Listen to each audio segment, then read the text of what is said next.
tears after he pulled that one out. That is kind of surprising because I feel like Machu is like such like a well-traveled guy that he'd get to play all the Aegises in the world, but the fact that Tickle can still hold up. Yeah. Straight from the valley. I mean, Tickle, skill beyond compare with this character. I mean, maybe not beyond compare. Obviously, there are, you know, the Shootons and the Spargos and the Leos of the world, but, you know, he's not too far off, and I'm not being sarcastic with that. This man is a grand master when it comes to utilizing the twin blades here. Pam, as we like to call them. I'm full on the Pam train. You know, I'm a big Coney stan. I love that. Pam and Rob, I mean, that sounds like an old sitcom you'd watch in the 80s or something like that. Yeah, absolutely. But what, you know, those scenarios might be hunky-dory, happy-go-lucky sort of times. These two out for each other's throats, and right now, really even start. I mean, when you got this much history with the other guy, right? Like, it's on. It's personal at this point. Definitely. I think this is a matchup that is all about the ranges. When Rob is far away and he has those projectiles he can use, you know, he's in the playground, so to speak. When he's really close, right up against you, he has those boxing tools as well with the down tilt and things like that. So he's also not out of his comfort zone. Where Aegis really shines, where Pam really shines, is at that mid-range where the sword is able to come to fruition, fulfill the prophecy, so to speak, keep the Rob at bay. So it's really important for Tickle to keep those sort of distances right there on the first stock, able to get that up air to clean things up. Looking solid for the Aegis player at the beginning. Yeah, it can be, wow, that drag him up. It can be so challenging to weave between those two ranges Rob really likes. He's in your face, or he's like zoning you out with gyros and lasers, all that jazz. You almost have to find that space where he's in between two minds, right? Where he's like, oh, I don't know which option to throw out here. Do I have enough space to throw out a projectile? Should I go in, you know, guns blazing and try and throw out a brawly option? If they have that moment of indecision, that's where the Aegis player can really shine. I'm breaking my own oath here. I keep calling her Aegis. I want to say Pam.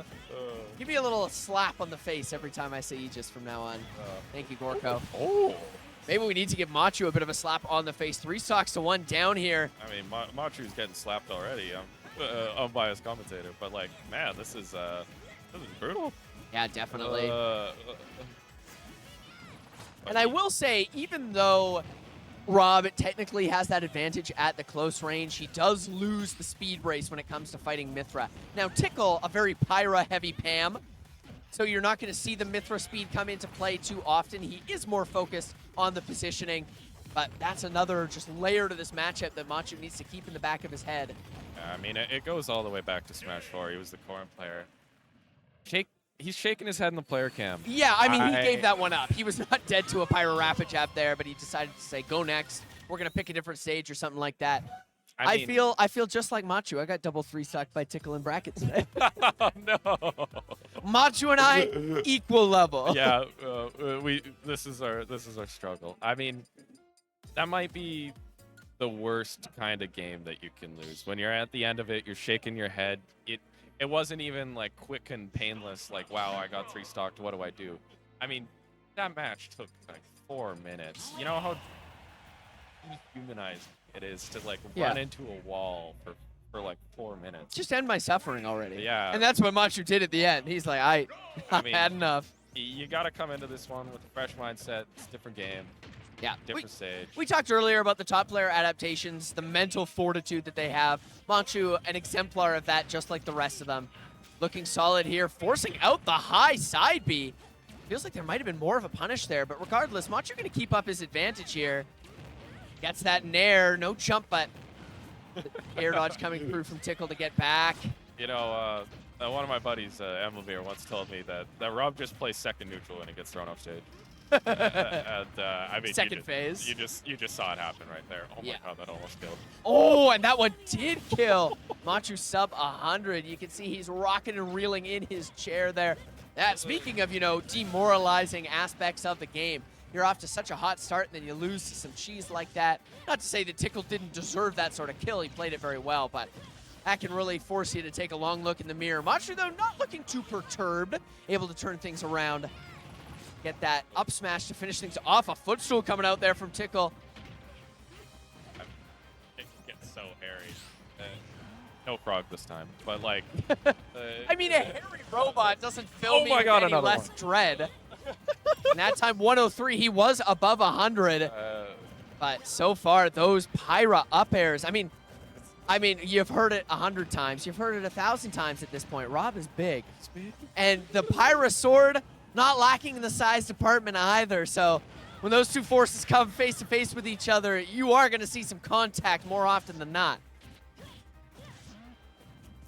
I mean, speaking of contacts, I mean, look at this. In your face. Can't get out. On the ledge versus a big scary sword. Yep. I mean, we saw RMA do this just a few minutes ago. It's true, yeah.